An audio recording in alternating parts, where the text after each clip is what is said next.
तो hello everyone and welcome to SSC railway express. जैसा कि आप सब जानते हैं कि 15 दिनों का मैथ्स और रीजनिंग का टॉप 20 क्वेश्चंस का सीरीज चल रहा है, जो स्पेशली मैंने एसएससी जीडी के स्टूडेंट्स के लिए बनाया है। इसमें हम लोगों ने 3 क्लासेस कर लिए हैं, जिसमें मैथ्स के टॉप 40 क्वेश्चंस और रीजनिंग के टॉप 20 क्वेश्चंस हम लोगों ने ऑलरेडी डिस्कस कर चुके हैं। रिस्पॉन्स देखिए काफ़ी अच्छा लग रहा है, आप लोगों को क्वेश्चंस काफ़ी अच्छे लग रहे हैं। तो इस समय सबसे इंपॉर्टेंट ये होता है कि हम अपने तैयारी को कंटिन्यू रखें, और यही ध्यान में रखते हुए ये चौथा क्लास है जिसमें मैं रीजनिंग के टॉप 20 क्वेश्चंस आप लोगों के लिए लाया हूँ। ये सवाल मैंने एसएससी जीडी के पिछले 4 सालों के जितने भी क्वेश्चंस आए हैं प्रीवियस ईयर में, उनमें से कंपाइल किया है, और उन क्वेश्चंस को निकाला है जो या तो बहुत अच्छे क्वेश्चंस थे या बार-बार रिपीट हो रहे हैं। यानी कि पैटर्न, जो एसएससी हमेशा पैटर्न रिपीट करती है ना, मैंने उसी पैटर्न के क्वेश्चंस को उठाया है। तो उम्मीद करता हूँ आप लोगों को ये वीडियो काफ़ी पसंद आएगी और आप लोग इसको प्रैक्टिस करने की कोशिश करेंगे खुद खुद से घर पे। आप लोग इसे मॉक फॉर्मेट में भी समझ के दे सकते हैं, क्योंकि मैंने 20 क्वेश्चंस लिए हैं। आप वीडियो को पॉज़ करके पहले खुद सॉल्व करिए, और सॉल्व करने के बाद ही मेरे सॉल्यूशन को देखिए। तो चलिए स्टार्ट करते हैं बिना किसी देरी के। पहला क्वेश्चन आप लोग स्क्रीन पे ये रहा। A is the father of B. ठीक है, जैसा-जैसा बोल रहा है लिखते चलेंगे हम लोग।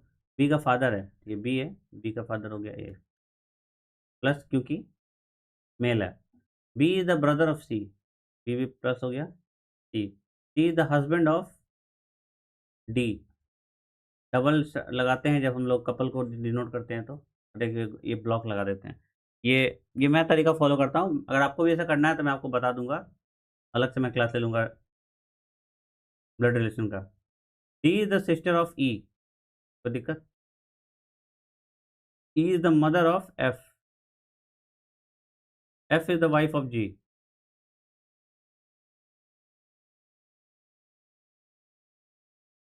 ठीक है, ये रहा आपका पूरा हायरार्की। कह रहा है how many male members are there in the family, तो सारे प्लस को काउंट कर लो। एक, दो, तीन, चार, चार मेल मेंबर्स। जैसे जैसे हायरार्की बोल रहा है वैसे वैसे बनाते चलेंगे, कुछ नहीं दिमाग लगाना है अपना, और ये इजीली आंसर आ गया। अगला सवाल। इन अ सर्टेन कोड, ये काफ़ी अच्छा क्वेश्चन है। इस क्वेश्चन को मैं डबल स्टार देना चाहूँगा। स्टार का मतलब आप लोग को मालूम है कि अगर वो सिंगल स्टार है इसका मतलब गुड क्वेश्चन, अगर वो डबल स्टार है इसका मतलब वेरी गुड क्वेश्चन, और अगर ट्रिपल स्टार है इसका मतलब तो वो टॉपर के लिए है। ठीक है, ये मैं पैटर्न फॉलो करता हूँ। मैंने यहाँ डबल स्टार लगाया है, यानी कि ये क्वेश्चन बहुत ही अच्छा है, तो ऑब्वियसली अबव एवरेज स्टूडेंट ही इसको कर पाएगा। चलिए सवाल देखते हैं। टी जी टी का वैल्यू दिया है 1680। ठीक है, इधर बी एच आई का वैल्यू दिया है 432। तो दिक्कत है, के सी ई का वैल्यू पूछा है। क्या कह रहा है, कुछ समझ में आ रहा है? कुछ समझ में नहीं आ रहा है। 1680 है, नंबर काफ़ी बड़ा है। टी का वैल्यू होता है 20, डी का वैल्यू होता है 4, जी का वैल्यू होता है 7। यहाँ बी का वैल्यू 2, एच का वैल्यू 8, और आई का वैल्यू 9। हमेशा हम लोग कोशिश करेंगे कि छोटे वाले पे चेक करें, इसलिए क्योंकि बड़े वाले पे बहुत सारा पॉसिबिलिटी हो सकता है, छोटे वाले को निकालना ज़्यादा आसान होता है। अगर हम इसका सम करें तो 9 8 17 2 19, 19 से ये कट रहा है, 19 दूना 38, 5 52, नहीं कट रहा है, डिविजिबल तो नहीं है। उल्टा करें अगर हम, तो 27 दिया 81 में से 19 गया, 11 में से 9 गया 2। मैंने बताया था ना, सबसे पहले प्लेस वैल्यू निकालो, नहीं आया तो फिर रिवर्स वैल्यू निकालो। 11 में से 9 गया 2, और ये 7 में से 1 गया 5, 52। 13 दिया 39,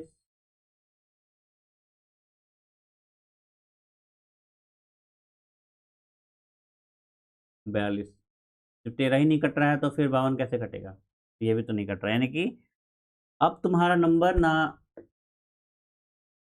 प्लेस वैल्यू पे पकड़ पा रहे हो ना रिवर्स पे क्योंकि नंबर बहुत छोटा आ रहा है, 52 आ रहा है, 19 आ रहा है, और यहाँ 432 दिया है। मल्टीपल तो काफ़ी ज़्यादा हो रहा है। तो क्या कर सकते हैं, 2 8 9 दिया है, इधर 432 दिया है, 4 3 7 2 9 दिए, देखो तो 9 का मल्टीपल है। 4 3 7 और 2 9, 9 इंटू 9 चौके 36, 48 बार में, यानी 9 इंटू 8 इंटू 8 छः 48, 9 इंटू 8 इंटू 2 इंटू 3 हो जाएगा क्या ये 9 8 और 2 ही तो दिया है, 9 8 और 2। क्या इसको वो आपस में गुना करके 3 से मल्टीप्लाई कर रहा है क्या? पता नहीं, देखते हैं, चलो यहाँ कंफर्म करते हैं। इसमें से कोई एक नंबर पकड़ लो, 7 20 ले लेते हैं। ठीक है, 20 इंटू 8 4, 20 इंटू 7, 4 इंटू 3। ये देखो, जब जब बहुत बड़ा नंबर था, हम लोग अगर प्लेस वैल्यू और फेस वैल्यू, प्लेस वैल्यू और रिवर्स वैल्यू दोनों से नहीं निकाल पाए सॉल्यूशन को, तो हमारे पास ऑप्शन क्या बच रहा है? इस नंबर का फैक्टराइज करो। क्या पता कोई नंबर ऐसा हो जिससे मल्टीपल हो रहा हो। यहाँ देखो 20 × 4 × 7 × 3, यानी कि जो नंबर है ना, ये आपस में मल्टीप्लाई हो जा रहे हैं और इसमें 3 से गुना हो जा रहा है। अब इसका आंसर चेक करेंगे क्या आ रहा है। K11 होता है, C3 होता है, E5 होता है। 5×3 = 15 × 11 165, तो इसमें 3 से मल्टीप्लाई हो रहा है। 16×3 = 48, 5×3 = 15, 480 में 15, 495, है ना क्या? अप्रोच समझो, अप्रोच कैसे हो रहा है। मैंने पहले क्या बोला, मैं पहले प्लेस वैल्यू ही निकालूंगा क्योंकि मुझे समझ में नहीं आ रहा है क्या हो रहा है। नहीं निकला, रिवर्स निकाला। 52 से भी कुछ लेना देना नहीं है, 19 से भी कुछ लेना देना नहीं है। तब जब चूंकि नंबर बहुत बड़ा है इसलिए हम फैक्टर निकाल लेते हैं, क्योंकि कभी कभी ऐसा होता है ना कि कुछ फैक्टर्स का मल्टीपल दिया रहता है 22 से। जैसे यहाँ 22 कॉमन हो जाएगा, हो सकता है इसमें भी x × 22 का ही ये पैटर्न होता है, ये भी y × 22 का ही पैटर्न होता। तो अगर दोनों में 22 22 आता तो हम लोग 22 से डिवाइड करके y और x को किसी तरह से इसमें से निकालने का कोशिश करते हैं। लेकिन यहाँ पे तो जब हम लोग फैक्टर किए तो पता चला कि जो नंबर था वो आपस में मल्टीप्लाई हुआ है, 9 × 8 × 2। ये ऑब्जर्व करना था, इसीलिए मैंने इस क्वेश्चन को डबल स्टार दिया है। ये ऑब्जर्वेशन बेस्ड क्वेश्चन है।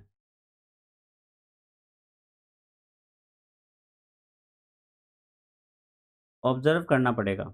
ऑब्जर्व कर लिए सही से तो ये क्वेश्चन तुम एग्जाम में कर दोगे, लेकिन इसके लिए दिमाग को बहुत ठंडा रखना पड़ेगा और तभी चलना पड़ेगा, ठीक है। चलो आगे चलते हैं। Sitting on a circular table. देखो मैंने बताया था कि मैं सर्कुलर टेबल को सर्कल में नहीं लिख के, जैसे कि 5 लोग हैं ना, 1 2 3 4 5, मैं क्या करूँगा, इसको यहाँ से काट दूंगा। तो ये धागा है सपोज, और ये 5 लोग बैठे हैं, कटने के बाद क्या होगा, ये खुल जाएगा। खुलने से क्या होगा, 1 2 3 4 5, ऐसे हो गया ना।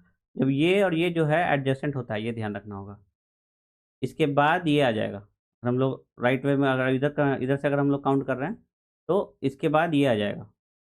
ये मिला हुआ था क्योंकि ये तो सर्कल है ना, तो ये मिला होता है, तो इसके बाद यही होगा।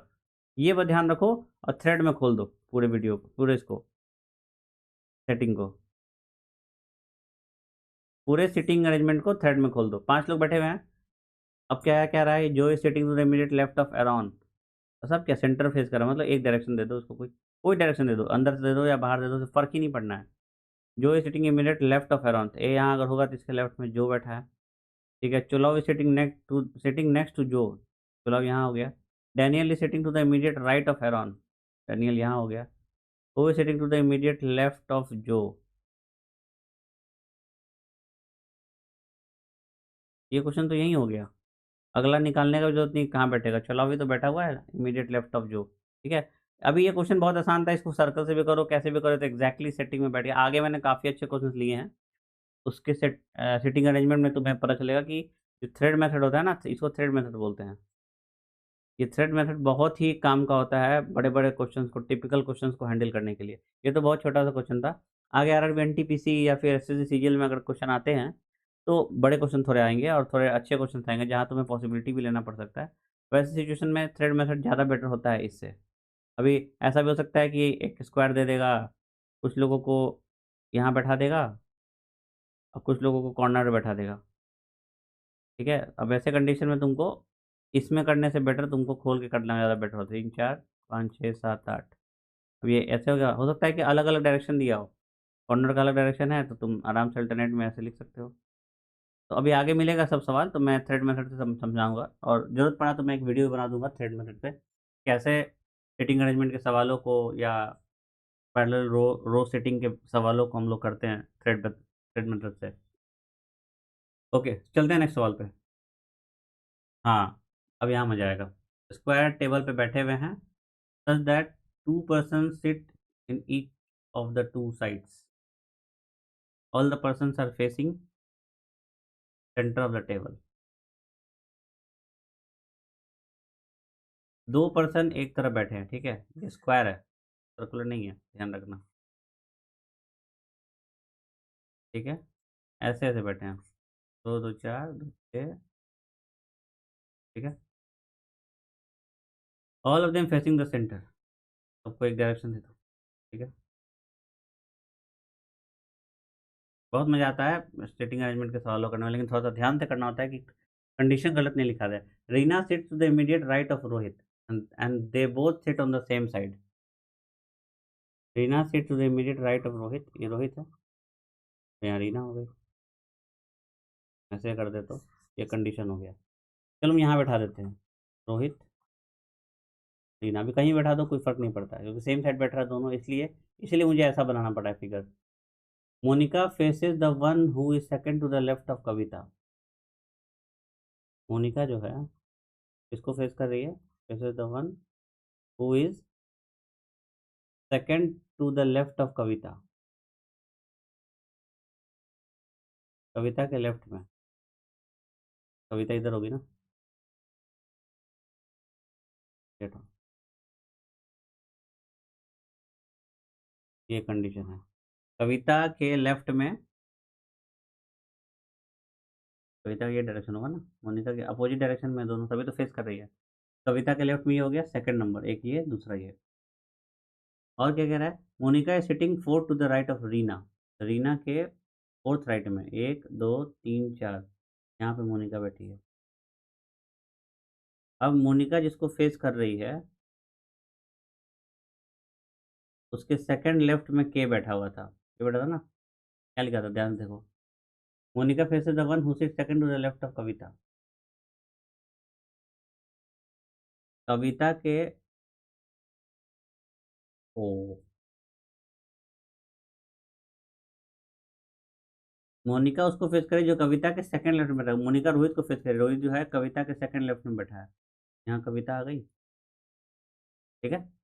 अब देखो Monica sitting four to the right of Reena हो गया, 2% आर सिटिंग, 2% आर सिटी हो गया, ये भी हो गया। 2% Vikas and Umesh, when counted from one side only. Umesh जो है रोहित के एडजेसेंट है, तो रोहित के एडजेसेंट रीना है, दूसरी तरफ उमेश हो गया। अब कह रहा है विकास और उमेश के बीच दो लोग बैठे हैं,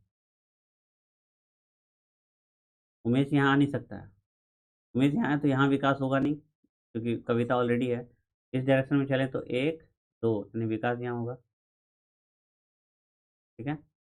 अब कह रहा है कि and Umesh is adjacent to Rohit, only 1% sit between Monica and Raman when counted from one side only. Monica और रमन के बीच एक आदमी बैठा है, मोनिका और रमन, यहाँ रमन आ नहीं सकता क्योंकि उमेश है, तो यहाँ रमन आ जाएगा। हो गया, क्वेश्चन खत्म। Who is sitting second to the left of Raman? Raman के सेकंड टू द लेफ्ट में रीना बैठी है, ठीक है। ये रमन है, ये फर्स्ट, और ये रही second Reena. Answer is Reena. क्या दिक्कत है? जैसा कंडीशन आया हम पढ़ते गए और सबको एक दूसरे से कनेक्ट करते गए। कनेक्ट करना बहुत इंपॉर्टेंट होता है, अगर हम लोग कनेक्ट करते जाएंगे तो इजीली सॉल्व हो जाता है सवाल। मेरे को इसको थ्रेड मेथड में इसलिए नहीं बनाना है क्योंकि सेम साइड बार बार बोल रहा है वो। अब तुम जब इसको खोल दोगे ना, एक दो तीन चार पाँच छः सात आठ, तो तुम समझ नहीं पाओगे कौन दो एक साथ बैठा है, ये दोनों बैठा था एक साइड, या ये दोनों बैठा है, ये दोनों बैठा है, ये दोनों बैठा है, बहुत कन्फ्यूजन हो जाएगा, इसलिए इसको थ्रेड मेथड से नहीं बनाएंगे, इसको नॉर्मली मेथड से हम करेंगे, ठीक है। ये काफ़ी अच्छा सवाल था। नेक्स्ट। हाँ चलो, फिलहाल सा क्वेश्चन है, सम एच है वो आर के बराबर है। ये एच हो गया, कुछ एच जो है आर के बराबर है, मैंने बना दिया। No P is H, P को यहाँ लिख दो। कोई भी पी एच के बराबर नहीं है, दोनों में कोई इंटरसेक्शन नहीं होगा, ठीक है। अब कह रहा है सम पी आर एच, पहला ही गलत है क्योंकि तो कह रहा था no P are H. Some R are not P. अब देखो, कुछ ऐसा आर जरूर होगा जो पी नहीं होगा, एग्जैक्टली होगा, क्योंकि जो आर एच है और एच का एक भी पार्ट पी के पी नहीं है, ये वाला पार्ट तो एच भी तो है और आर भी है, तो इतना पार्ट तो पी नहीं होगा, समझ रहे हो ना। तो some R are not P, ये सही है। ओनली कंक्लूजन टू फॉलो, समझ में आ रहा है कितना सिंपल है। वेन डायग्राम इतना आसान होता है ना, वेन डायग्राम से अगर सिलॉस कर रहे हो इतना आसान है, 50 150 ये सब समझ में नहीं आता है मेरे को, पता नहीं लोग कैसे कर लेते हैं। सबसे बेस्ट तरीका है इसी से करो। नेक्स्ट। ई का वैल्यू दिया है, कितना डिजिट है भाई? 6 डिजिट है। जेड ई बी, मैंने क्यों देखा, क्योंकि जनरली 3 डिजिट आना चाहिए था ना, इसको कुछ और कर देता, इसको कुछ और चेंज करता, लेकिन 6 6 कर दिया, यानी कि कुछ तो हुआ है। 3 का है MOHJRT, RT, एस का टी तो यही दिख रहा है, N-1, टी का यू, -1 ही हुआ? नहीं, टी के बाद यू आया +1, एक पे -1, यहाँ तक कोई दिक्कत? इतना तो मेरे को समझ में आ रहा है। ई जा रहा है डी में और यहाँ आई भी जा रहा होगा एच में, -1। अब ये 3 नंबर कर क्या रहा है यहाँ पे? डी के बाद एफ +2,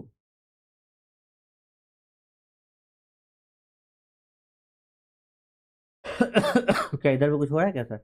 एच के बाद आई जे +2। अभी हम लोग इतना कुछ निकाल लिए हैं। अभी ओ आर का पता नहीं कहाँ से आया है। आर एस टी, अच्छा +2, फिर एस टी यू +2, ओके। यहाँ ई नहीं बी होगा, सवाल देखो ध्यान से। Z A B +2, M N O, ओ समझ गए? टी का यू, ए का -जेड प्लस यहाँ +1 हो गया, यहाँ -1 हो गया, यहाँ भी -1 हो गया, तीनों लिख दिया। पहले सवाल क्या पूछा है? आर ओ आई है ना, आर आई ओ है, तो आर का T+1, आर का एस, ओ में -1 क्या हो जाएगा? एन, और आई में -1 एच, एन एच एस हो जाएगा। देखो एन एच एस, मैं पूरा निकाल देता हूँ। अब इसमें +2 कर दो, एन ओ पी, एच का आई जे और क्यू एस, और ये तो लास्ट नंबर है ना, यहाँ एक नंबर आएगा ना, एस में से 2 गया, क्यू, तो N P H J Q S, समझ गए? ये देखो ये करना था, ये इससे मिला, ये इससे मिला, ये इससे मिला, और इसमें +2 हो गया, इसमें +2 हो गया, और इसमें +2 हो गया, ठीक है, खत्म। लिंक कर दिए। पहले तीनों को लिंक किए, ये तीनों को लिंक किए। अब इन दोनों को, इन तीनों को, इन तीनों से लिंक कर दिए। जेड के बाद बी कैसे आया, डी के बाद एफ कैसे आया, और एस कैसे आ रहा है, खत्म। काफ़ी अच्छा सवाल था, बढ़िया सवाल है, गुड क्वेश्चन। कोई एक स्टार तो दिया सकता है, गुड क्वेश्चन। क्योंकि एग्जाम में करना है भाई, तुम लोग को आराम से सो के नहीं करना है घर में बैठ के, एग्जाम में करना है। एग्जाम में करने के लिए तुमको थोड़ा सा मेहनत करना पड़ेगा। सॉरी, 16 नहीं, 14 है ये, सीरीज है। 14, 6, 5, 6.5, 12, अगला नहीं पता। वो क्या रहा है? 14 में घट गया, फिर घटा, फिर बढ़ने लगा, और बढ़ा, पहले घटा, फिर बढ़ा, हाँ अभी भी घटा ही है लेकिन उससे बढ़ रहा है, फिर ये और बढ़ा, और ये और बढ़ा। अब 6.5 से 12 जाना है, तो 6.5 से 12 कैसे आ सकते हो?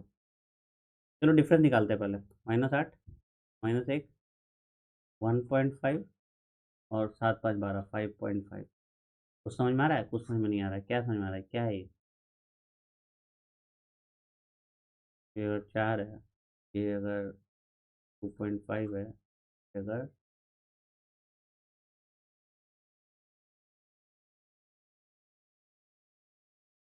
कुछ नहीं हो रहा है। अब यहाँ ध्यान से देखो, अब तुमको ऑब्जर्व करना पड़ेगा नंबर्स को। 6.5 है, अगर 2 से गुना कर देंगे तो 13 हो जाता है। 13 में घटा देंगे तो नहीं आ जाएगा? अगर हम इसमें 2 से गुना करके घटा दें, क्या 12 आ रहा है? इसको यहीं रोकते हैं, आगे चलो। 5 से इंटू 2 हुआ ना, तो यहाँ क्या होना चाहिए? यहाँ भी 2 होगा, 5 दूना 10, -1 नहीं होगा। 5, 6 क्या है? 6 से 5 जाने के लिए 6 × 1, 6 -1, अच्छा, ×1 फिर ×2, ये बढ़ रहा है। तो यहाँ क्या आएगा पता है?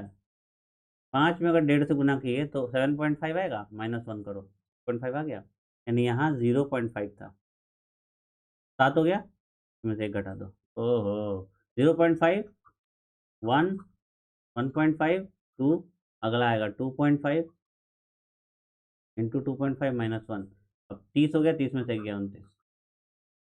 बढ़िया क्वेश्चन, ठीक है, समझ रहे हो? ऐसे ऑब्जर्व करना। अब 6.5 से 12 जाना है, तो 6.5 से, क्योंकि डेसिमल में दे देना तो समझ लेना कि कहीं ना कहीं 0.5, 1.5, 2.5, 3.5 इसका चक्कर है।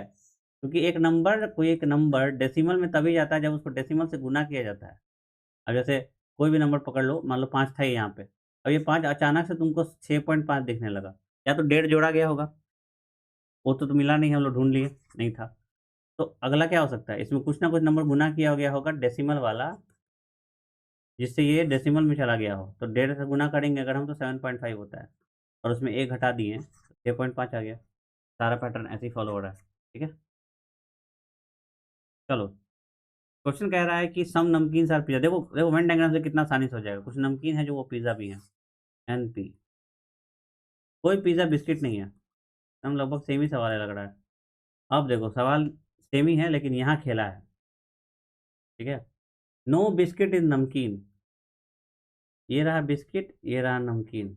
नो बिस्किट इज नमकीन, बिस्किट का नमकीन से कोई रिलेशन ही नहीं है, इसलिए अगर बोलता कि सम बिस्किट्स आर नमकीन और नो बिस्किट्स आर नमकीन, दोनों ही फॉल्स हो जाता, क्योंकि no relation between B and N. ठीक है, रिलेशन ही नहीं है तो हम हाँ भी नहीं बोल सकते, ना भी नहीं बोल सकते। No biscuit is pizza, biscuit is pizza तो साफ ही लिखा है। No pizza is biscuit, no biscuit is pizza, vice versa सही होता है, उल्टा भी सही होता है। ठीक है ना। और वैसे जब ए बी नहीं है तो बी भी तो ए नहीं होगा।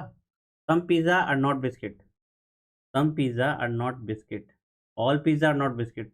सम पिज्जा, अगर सारा पिज्जा ही बिस्किट नहीं है तो कुछ पिज्जा भी तो बिस्किट नहीं होगा ना। ये 2 और 3 कंक्लूजन फॉलो। ठीक है, सिर्फ एक फिगर से कहानी खत्म। बी यहाँ भी हो सकता था, तब भी कोई गलत नहीं होता। बी और एन के बीच क्रॉस लगा रहा था। ठीक है, ये भी फिगर सही है, ये वाला फिगर भी सही है, और ये वाला फिगर भी सही है। दोनों केस में तुम ये नहीं कह सकते हो कि बिस्किट नमकीन के बराबर, कुछ कुछ बिस्किट नमकीन भी है, या नो बिस्किट नमकीन, दोनों ही सही है। इसलिए नो बिस्किट नमकीन सही नहीं होगा, क्योंकि सम बिस्किट और नमकीन भी सही है, इसलिए क्योंकि एक्चुअली कोई रिलेशन ही स्टैब्लिश नहीं होता, हमको पता ही नहीं है कि बिस्किट और नमकीन के बीच क्या रिलेशन है, इसलिए ये फॉल्स है।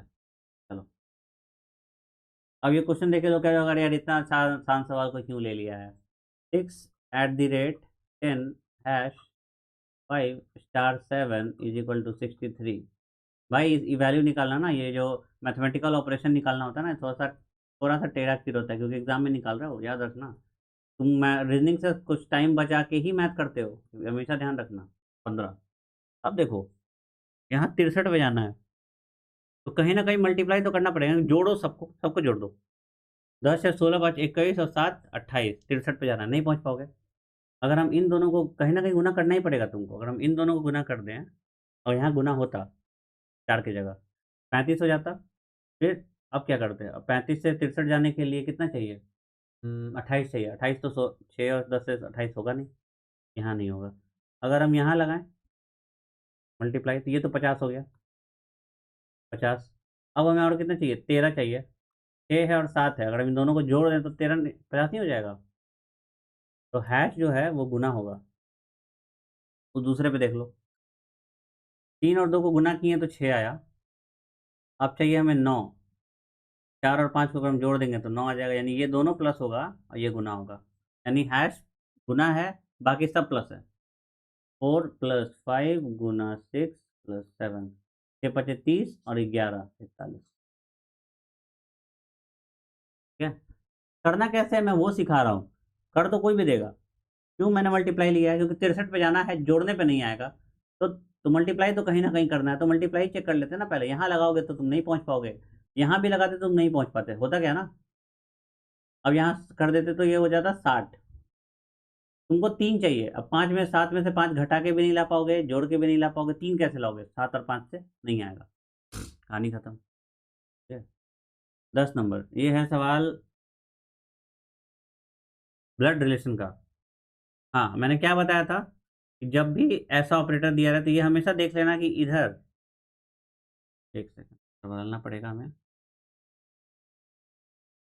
और ये मिटाना पड़ेगा। पी, इधर पी लिखा हो, एक ही चीज होना चाहिए, पी का रिलेशन क्यू से, P+Q का मतलब P is the brother of Q. कभी कभी क्या होता है ना, Q is the mother of P, उलट देता है रिलेशन में, बहुत ही खतरनाक सवाल हो जाता है फिर वो। अगर वो पलट दिया तो तुम्हारा दिमाग घूम जाएगा कि फिर कैसे क्या हो रहा है। सिर्फ पी का ही रिलेशन क्यू से है चारों तरफ, और पी का ही रिलेशन क्यू से यहाँ भी ऑपरेटर में दिया है। अब निकालो सवाल। कह रहा है A*B & C-D + E - F क्या होगा। ए का एफ से रिलेशन निकालना है, ये ए है ये एफ है, ये भी देख लेना कि किसका निकालना। मान लो ए का सी से निकालना होता तो ये देखना ही नहीं है, इसी तीनों को निकालते और कहानी खत्म। लेकिन ए का एफ से निकालना है तो तुमको पूरा निकालना होगा। अब A × B का मतलब होता है कि A is the mother of B. ठीक है, B&C का मतलब हो जाएगा कि B is the father of C. ठीक है। सी माइनस डी का मतलब हो जाएगा C is the sister of D. D plus E का मतलब हो जाएगा D is the brother of E. और ई माइनस एफ का मतलब हो जाएगा E is the sister of. क्या हुआ ये? How is a is related to F? A is D, तब तो भाई है, भाई बहन है। ए जो है वो फादर की माँ है, फादर्स मदर, पिता की माँ। पिता है उसकी माँ ही तो है ये। ठीक है, खत्म, क्वेश्चन खत्म। नेक्स्ट, ये सब तुम्हारे एग्जाम में आया हुआ सवाल है, मैं अपने मन से कुछ नहीं दे रहा हूँ। अभी एग्जाम में आया तो तुम्हें करना तो पड़ेगा ना भाई। अभी आसान हो टफ हो, सिर्फ मेरे को कोई मतलब नहीं है, सवाल है, आया है सवाल। और ऐसा ही सवाल आ रहा है। अगला पूछ रहा है 8 से 16, 16 से फिर घट के 7 हो जा रहा है, 7 से 14, 14 से घट के 5, 5 से 10। देख रहे हो, 10, फिर 10 से घट के 1 से फिर 2, 8 से 16, इंटू 2, इंटू 2, इंटू 2। जो बोल रहे हो उसको सुनो। इतना तो हो गया, अब 16 से 7 हो जा रहा है, -9। इसमें कितना हो रहा है? 14 में से, अरे भाई, तो 2 से गुना हो चुका है, अगला -9 ले लो, -8, खत्म। यानी पता है पैटर्न क्या था? इंटू 2, -9, ये पैटर्न। ठीक है।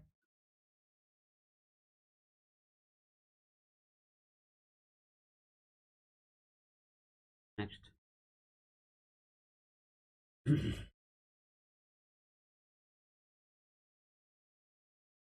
क्या कह रहा है ये? सीरीज है, इसको बोलते हैं फिगर सीरीज। ये थोड़ा सा घुमावदार होता है, इसे पकड़ना होता है। देखो, कलर बदलना पड़ेगा। ये वाला देखो, ये जो लाइन है ना ऊपर का, इसको मत देखने लगा लोग, इसको कोई लेना देना नहीं है। सब में देखो एक लाइन दिया हुआ है, ये सब में है। तो इससे तुमको पहले मतलब नहीं होना चाहिए, इसलिए तुमको मैं बता रहा हूँ कि कैसे नहीं कि तुम सब में ये देख लो कि अरे सब घिरा हुआ है। तो इसको भी तुमको दिमाग लगाने लगो, ठीक है, इन इन दोनों फिगर के साथ। एक्चुअल में फिगर यही है, एक ट्राइंगल है। फिगर एक्चुअली में यही है, पहला में एक ट्राइंगल है, ट्राइंगल के अंदर सर्कल है। दूसरा में सर्कल बाहर आ जाता है और उसके अंदर रेक्टेंगल हो जाता है, स्क्वायर हो जाता है, जो भी है। फिर तीसरे में ये बाहर आ जाता है, जो था वो बाहर आ गया, उसके अंदर एक ये बन गया। फिर ये बाहर आ रहा है, देखो, ये अंदर वाला बाहर आ रहा है, फिर उसके अंदर ये बन रहा है। समझ रहे हो, पहले जो अंदर था दूसरे में बाहर आ जा रहा है, फिर अंदर वाला बाहर आ जा रहा है, फिर अंदर वाला बाहर आ गया। तो अब अंदर में क्या है? ये है, तो ऑब्वियसली ये बाहर आ जाएगा। फिगर तो रेक्टेंगल बाहर होगा, ये कंफर्म हो गया। तो रेक्टेंगल बाहर होगा, ये तो ए में ही दिया है। ठीक है, अब अंदर क्या होगा, चलो अंदर भी देख लेते हैं। आंसर ए है इसका, ठीक है, इसलिए ए है क्योंकि देखो यहाँ देखो, ये देखो, ये रेक्टेंगल बाहर हो गया ना, ये बाहर हो गया। अब तो अंदर वाला जो सिर्फ सर्कल बचा है वो कैसे आ रहा है? कुछ है इसका तरीका पकड़ने का? देखो, सोचना पड़ेगा। सर्कल बाहर आया तो ट्रायंगल हट के ये स्क्वायर बन गया। स्क्वायर बाहर आया तो ये सर्कल हट के क्या बन गया? स्क्वायर ही बना। फिर उसके बाद स्क्वायर बाहर आया तो अंदर रेक्टेंगल बना, रेक्टेंगल बाहर आया तो अंदर सब में सर्कल ही बना हुआ है, तो हमको अपना दिमाग लगाना ही नहीं है, सर्कल ही होगा, यही होगा आंसर। ठीक है, बहुत बढ़िया फिगर सीरीज है। अगर तुम लोग बोलोगे तो मैं एसएससी, सीजीएल और सीएचएसएल में जो बेस्ट फिगर सीरीज के सवाल आज तक पूछे गए हैं ना, बहुत बढ़िया सवाल इसमें आता है इन एग्जाम में, ये मैं करवा दूंगा। ठीक है, इससे तुमको समझ में आ जाएगा कि, इससे तुम लोग समझ जाओगे कि किस तरह से फिगर सीरीज को हम लोग करते हैं, क्योंकि फिगर सीरीज में थोड़ा सा तो लॉजिक लगाना पड़ता है बढ़िया से, क्योंकि फिगर में तुम खेल रहे हो, यहाँ नंबर नहीं है कि तुम कुछ भी दिमाग लगा लोगे। फिगर है तो फिगर में थोड़ा सा टिपिकल होता है, तो ज़्यादा नहीं होता है, मतलब ठीक है, ऐसा नहीं है कि नहीं हो सकता है, सब पॉसिबल है, सब बनता है। कहोगे तो मैं वीडियो बना दूंगा, कमेंट करना, ठीक है। चलो नेक्स्ट, ये भी फिगर ही सीरीज है। ये तो इसमें ही करना पड़ेगा, फिगर में घुस के। के था यहाँ पे, के एक पोजीशन शिफ्ट हो जाता है यहाँ, फिर एक पोजीशन शिफ्ट हो जाता है, एक को पकड़ के चलना है, फिर एक पोजीशन शिफ्ट यहाँ होके यहाँ आ गया। अब शिफ्ट, अब यहाँ जाएगा, के यहाँ आएगा, चारों में दिया है, कुछ नहीं कर सकते हैं। फिर ये यहाँ बना, फिर ये शिफ्ट होके यहाँ आया, फिर एक ये शिफ्ट हुआ। अब अगला में तो यहाँ के आएगा, ये यहाँ जाएगा,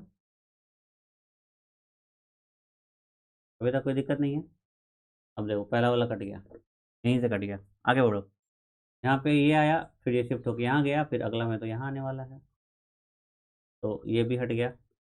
बच गया 2 और 3, 7 यहाँ आया, अब 7 यहाँ चला जाएगा। पलट दिया है, क्वेश्चन खत्म।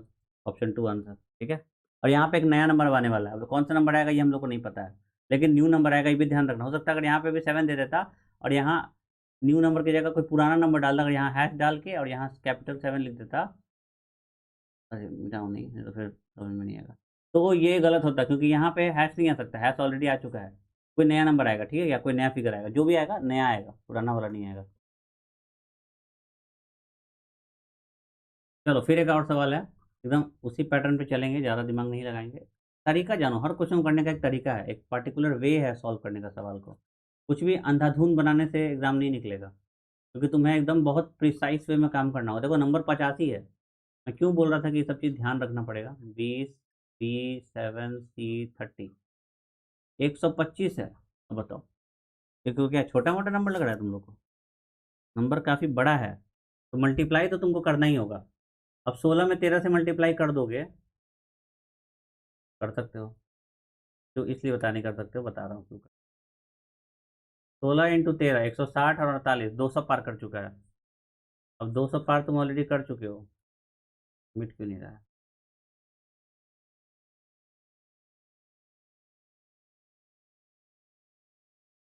चलो, अब 16 और यहाँ था 13, 16 × 13 अगर गुना कर देते हैं हम, एक को गुना ले लेंगे तो फिर बहुत दिक्कत होगी, मल्टीप्लाई लेना होता है। मल्टीप्लाई लेके करोगे बहुत आसान हो जाता है सवाल, तो बहुत बड़ा नंबर हो जाएगा, 200 प्लस हो जाएगा। वहां से तुमको वापस आने के लिए बस यही दो नंबर बच रहा है, इसमें तुम क्या कर सकते हो, गुना भी कर दोगे तो 72, 9 × 6 = 54 होगा। 150 तक पहुंचोगे, घटाने पे भी नहीं होगा। ए पे तो नहीं होगा मल्टीप्लाई, यहाँ बी पे देखो, 13×6 = 78, और कितना चाहिए, 78, 8, 7, 7 और चाहिए, 16 और 9 है। तो 16 और 9 को अगर हम सब्ट्रैक्ट कर दें, 16 में से 9 गया, 7 आ जाएगा। अब वेट, बी को यहाँ चेक करते हैं, मल्टीप्लाई करेंगे तो 140, और कितना चाहिए, 25 चाहिए, 15 कम करना है, 15 और 30 दिया है, यानी इसमें से इसमें माइनस होगा, 15 में माइनस होगा, ठीक है। तो तुम्हारा यहाँ -15 आया, दोनों को जोड़ोगे तो 125 आ जाएगा। तो समझ में आया क्या है, क्या क्या हो रहा है? हो ये रहा है कि ये तुम्हारा प्लस होगा और ये तुम्हारा माइनस होगा।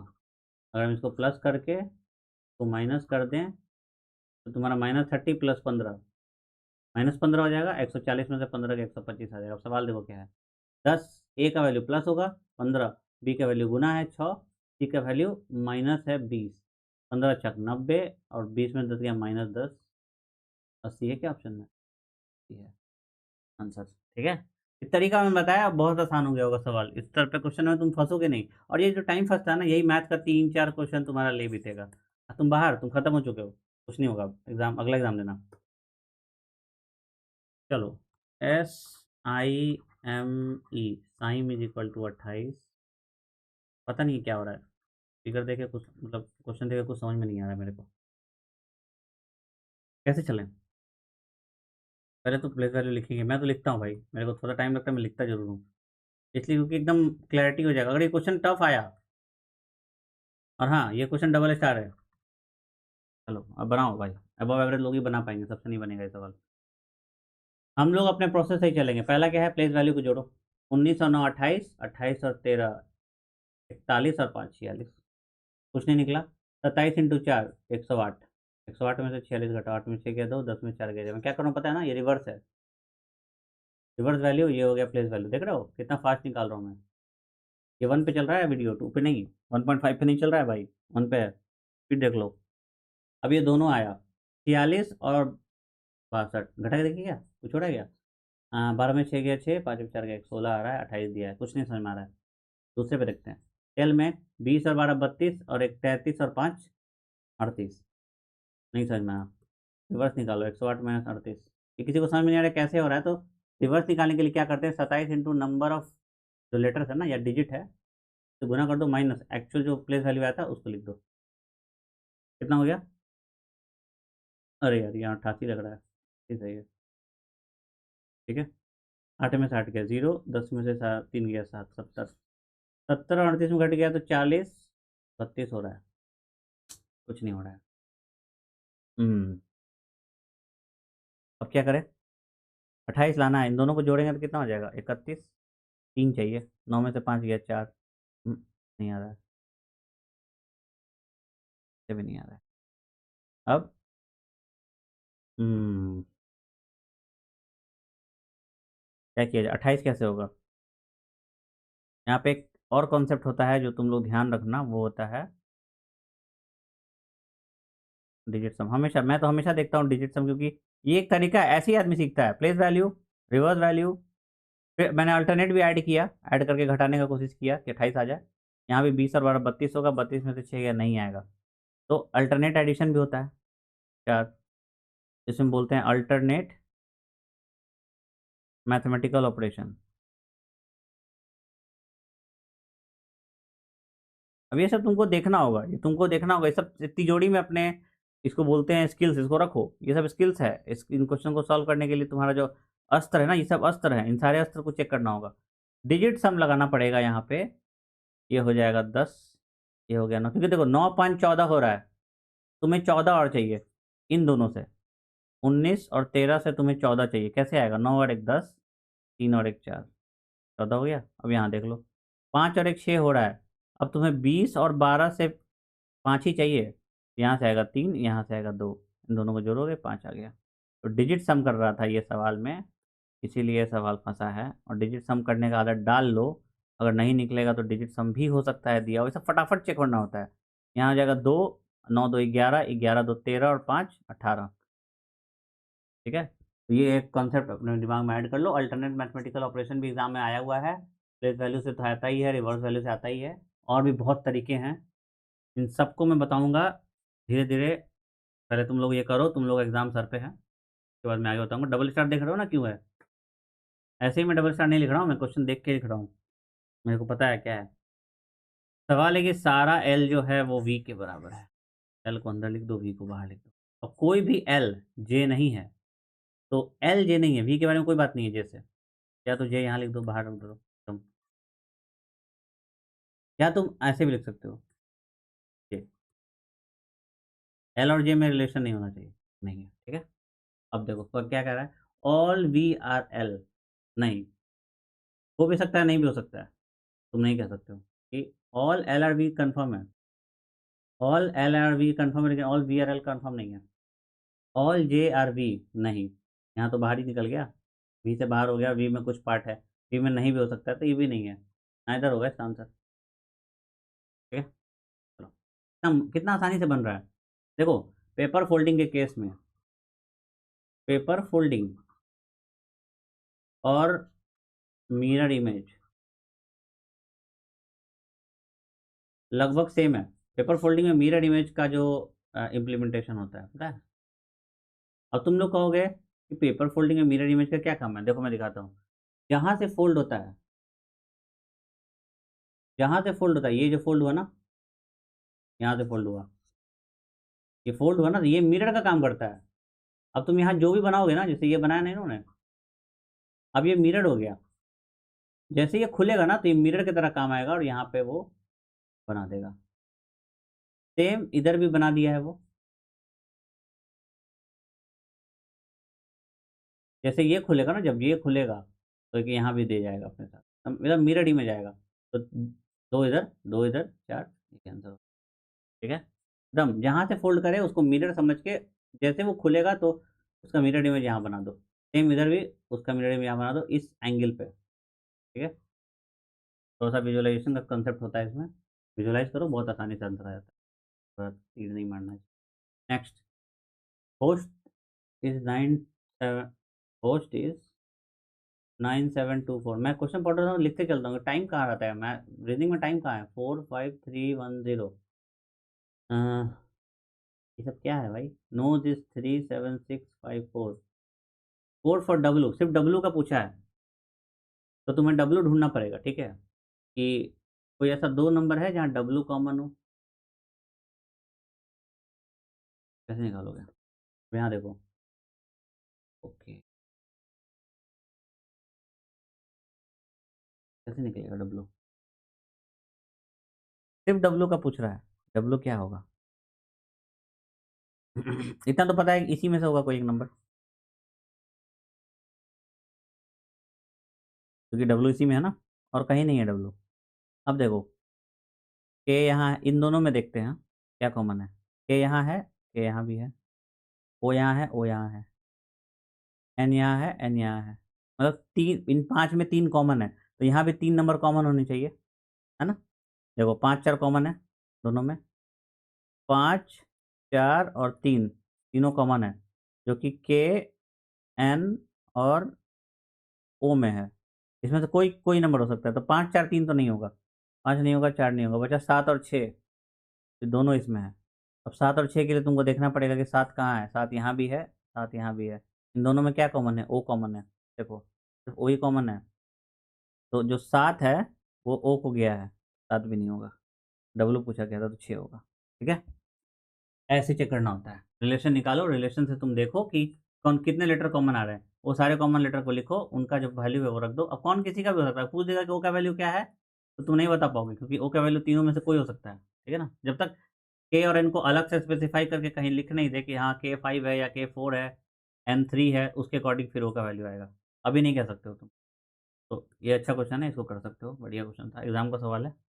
सात लोग जो है सर्कुलर टेबल पे बैठे हैं, ये मैं क्वेश्चन सीधा थ्रेड से मैं कर दिखाता हूँ। एक दो तीन चार पाँच छः सात, सब लोग अवे फ्रॉम द सेंटर कर रहे हैं, तो मैंने बोला था ना, सेंटर डायरेक्शन से कोई मैटर नहीं करता है, सेंटर अवे हो या इन हो, अगर एक जैसा होना चाहिए बस, एक डायरेक्शन में कर दो। ऊपर कर दोगे तो ज़्यादा आसान रहता है निकालना, क्योंकि हम लोग जिस वे में हम लोग बैठ के सवाल सॉल्व करते हैं वही डायरेक्शन है ये, ठीक है ना।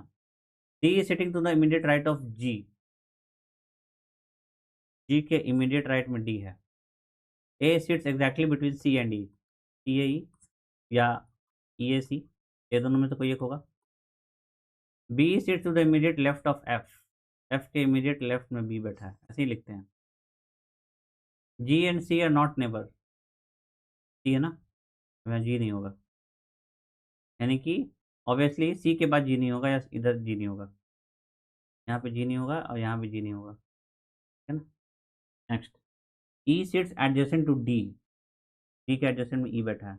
अब ई बैठा है और तुमको पता है कि ई के बाद ए और सी आना है, ए सी के एडजेसेंट, सी के एडजेसेंट में जी नहीं है, वो तो नहीं ही है, पहले से बैठा हुआ है, तो एक दिया क्यों था साला। चलो हटाओ, E sit who sit to the immediate right of F, F भी तो था ना, बी और एफ में था, एफ के ठीक लेफ्ट में भी बैठा है, एफ के इमीडिएट राइट में कौन बैठा है, जी।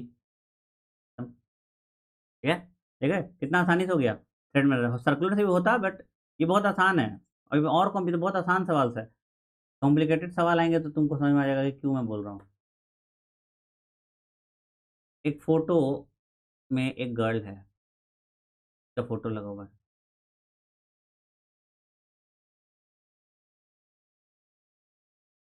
ये गर्ल हो गई।